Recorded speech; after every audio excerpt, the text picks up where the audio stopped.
It's taken me 8 years of searching for the perfect dive watch to realise it doesn't exist. However, the Tudor Black Bay 58 is damn close. And today I'm going to tell you why. Let's get into it. Yes! Welcome to the Mad Watch Collector channel, the show that does watch reviews a little differently. Okay, so first let me give you a disclaimer. My favourite type of watch is a dive watch. I'm a sporty type of guy, and my proper job where I actually earn money is teaching tennis. My work is always outdoors. On the weekends I'm very casual, jeans and a t-shirt, and never am I in a suit unless it's a wedding, funeral, or my court date is up. So I'm just giving you the subjective disclaimer there right now. Sporty watch, tough, durable, waterproof, all the important aspects you get with a decent diver. I'm a huge lover in brand history also, and have a lot of respect for any brand that have managed to continue to produce things throughout the decades. Whether it's innovators or just brands that make damn good stuff. A reputation, certainly in my field, goes a long way to getting new business.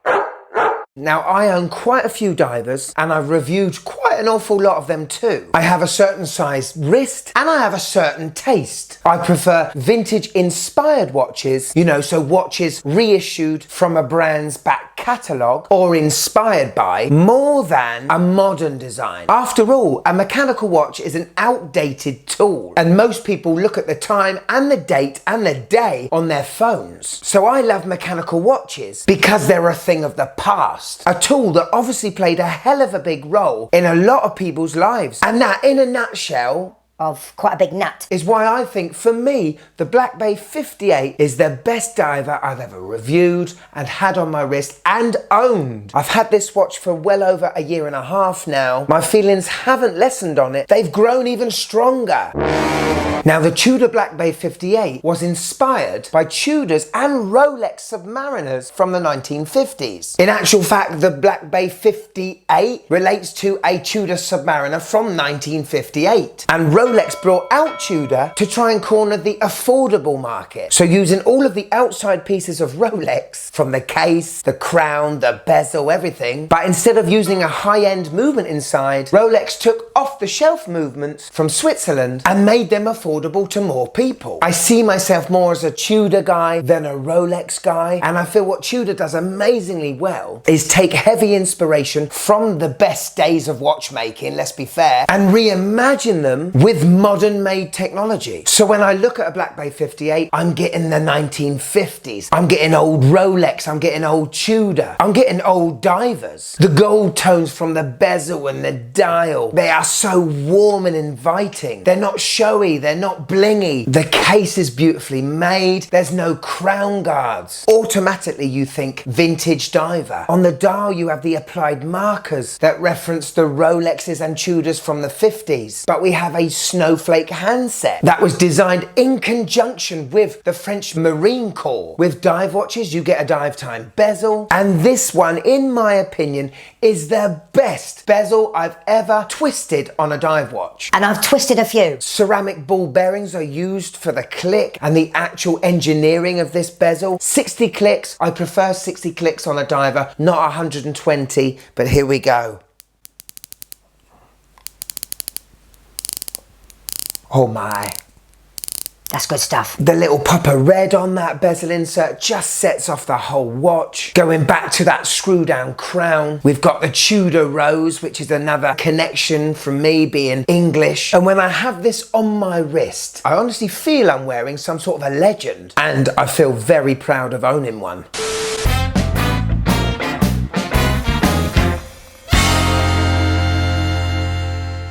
Oh! I love Lego Star Wars. And welcome to another episode of the Design House, where we take a look at a Tudor case back. Let's have a look. So yes, the typical Rolex Tudor plain case back. Beautiful brushing, which now you know that the movement is very refined down there, but you can't see it. That is such a shame because this watch would be fantastic fantastic with a display case back, wouldn't it? Sapphire, mineral would be fine, that's fine. But anything to exhibit a movement would be stupendous. I do love the riveting going around the case back. You're not going to be able to use your everyday case back remover tool, which is quite a good idea. Good marketing strategy. Plain but very refined, isn't it? So there you go, not a lot to talk about, but we do not discriminate from a plain case back to an exhibition case back. I'll see you next time for another episode of the Design House. Cut. Get back to my game. Luke Skywalker, here I come! Obviously, what comes with a perfect watch has to be its dimensions. And let me roll these off to you. 39mm, spot on. 11.9 thick. Spot on for an automatic. 47 lug to lug and 20mm lug width, which coupled with the colour scheme of this watch makes this a strapaholic. Firstly, the bracelet that comes with it is beautiful, very comfortable. The links, the clasp and the finishing is all very luxurious. You know, I hear a lot of people complain about the faux riveted bracelet. Get over it. It's a design choice, so what? You actually don't see it on the wrist. You don't even feel it. Some people question that this is why they feel like Tudor may be a fashion brand more than a tool watch brand. On some levels, they may be right, but it's one of the comfiest bracelets I've had the pleasure round my wrist. I know this is an expensive watch, but I have no problems taking this outside and getting down and dirty with it. It's a watch that's dying to get out there and help out in everyday chores, like the gardening. This is the dive watch that literally makes me question about my whole collection. Why have I got so many other dive watches when this is the only one you ever bloomin' wear? Now, if you're a regular viewer to the show, you will no doubt have seen me wearing a watch with an ARTEM strap. And it's a no-brainer that ARTEM have become the official strap partners of the Mad Watch Collector channel.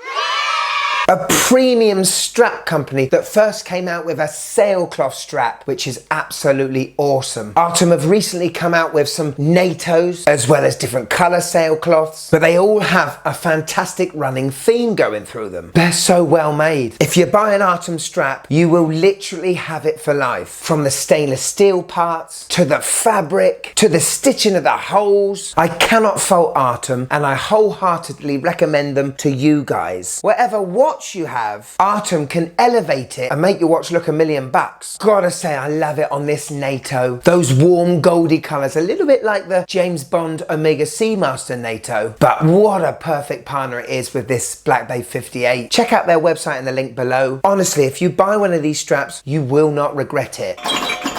At the start of the show, I did say that the perfect diver doesn't exist. So that means that this watch isn't perfect? It needs a little tweaking. Okay, first up on the clasp, I'd love there to be an on-the-fly extension like a 5mm, just like my Rolex Explorer 214270. In the heat of the summertime, your wrist expands and that bracelet can get a little bit uncomfortable. Having the on-the-fly adjustment would definitely help that. It seems as though there is an on-the-fly adjustment on the new Black Bay Pro, and if they could put that onto this Black Bay 58, that's one thing sorted. The other thing comes the bezel. Yes, well, I know that this is the best bezel I've ever twisted on a watch, but because of the coin edging and how thin that bezel is, when you've got it on the bracelet, it's not as grippy as it could be. Now, it's a very surprising design choice why they went with this coin edging, as all the Submariners from Rolex to Tudor from the 50s have this sort of knurling going around. Now, for a watch that is truly inspired by the old days, having a bezel that is nothing like the old days is a weird one. If they had a bezel edging from the 50s, this watch would literally be unstoppable. Wrist roll on the go.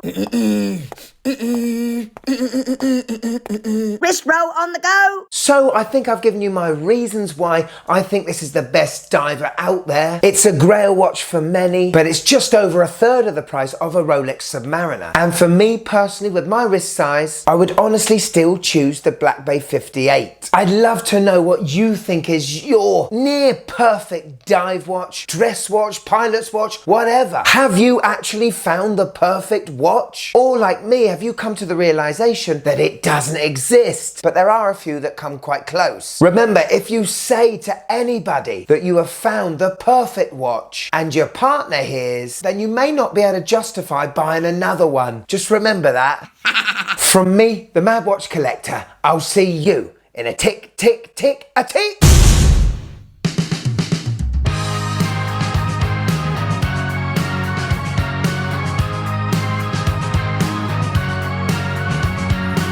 Every little second, every hour, every minute.